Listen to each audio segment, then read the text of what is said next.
We made pie dough in our last video, and it's chilling in the refrigerator. So let's pull it out and make a double crusted apple pie. You can find the recipe on ZoëBakes.com. You can see that I have some whole pieces of lard still intact in my dough, and that's exactly what we were going for. First thing I want to do is flour my board, and then I'll put some on the top so that the rolling pin won't stick to the dough either. And I'm just gonna roll it back and forth a little bit. If the edges seem like they're cracking, I'm gonna go back around and I'm going to press them together. And I just want to keep that dough as round and supple as possible so that it won't crack. And so by just kneading those edges a little bit, I'll prevent that cracking from happening.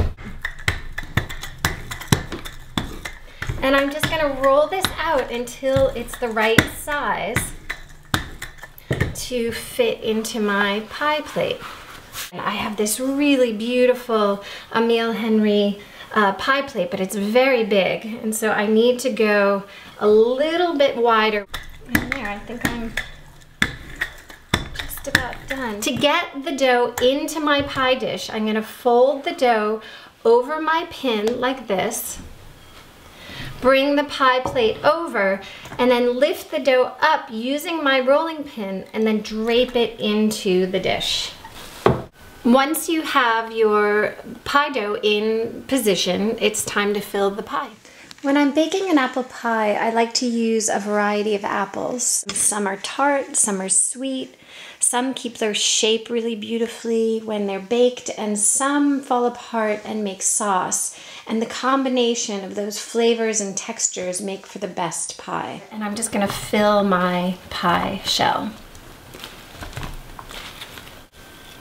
And then it's time for us to roll out our top crust. Once you have your top crust rolled out, do the same thing. Drape it over the rolling pin, and then you can just drop it right over the filling. I just want to trim off a little bit of the excess so I don't have too much crust along the edges of my pie. But I don't want to trim so much that I'm going to end up with a bare spot on my pie. To decorate the edges of my pie, what I want to do is roll the top and the bottom together into the pie, and then we can crimp the edges to decorate them. So we're just going to go all the way around and gently roll these two together. To crimp the edge, what I want to do is hold my thumb and finger and then push with my other hand and then go all the way around to get a really nice classic edge to my pie. Once I've finished my edge, I want to finish the top with some egg wash. So I'm just going to take some egg wash, which is just 1 egg mixed together with a tablespoon of water, and I just want to lightly egg wash the top of this. I don't want egg to be dripping down the crust. I just want to do enough of it that one, it will give a shine and some really nice color to my crust. And also I'm gonna sprinkle the top with sugar, so I want to use my egg wash as a bit of a glue. And then very gently I'm gonna do the edge. And then I will sprinkle the top with some sugar.